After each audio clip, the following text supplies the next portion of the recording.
বিশ্বনবীর জন্মদিন যদি পালন করতে চান রোজা রেখে শুকরিয়া করবেন কার? আল্লাহ। কিন্তু আমরা রোজা রাখি না, নবীর সুন্নাত মানলাম কই? বিশ্বনবীর জিজ্ঞেস করা হলো সুইলা আন ইয়াউমিল ইসনাইন, ও নবী সোমবারে রোজা রাখেন কেন? বিশ্বনবী বললেন ফিহি উলিদতু, সোমবারে আমি জন্মগ্রহণ করেছি তাই শুকরিয়া স্বরূপ রোজা রাখি। তার মানে বিশ্বনবীর জন্মদিন যদি পালন করতে চান রোজা রেখে শুকরিয়া করবেন কার? আল্লাহ। কিন্তু আমরা রোজা রাখি না, নবীর সুন্নাত মানলাম কই? ওই দিন জাসনে জুলুসে ঈদা মিলাদুন নবী আর জিলাপি লইয়া কিলাকিলি আছে না নাই?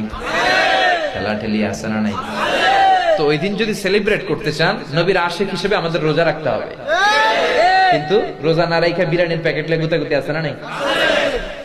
আবার বিশ্বনবী আরাফার দিন রোজা রাখতেন, আশুরার দিন রোজা রাখতেন, রমজানের পরে শাওয়ালের 6টা রোজা রাখতেন। বিশ্বনবী বলতেন মান সামা রমাদানা সুম্মা আতবাআহু সিত্তাম মিন শাওয়াল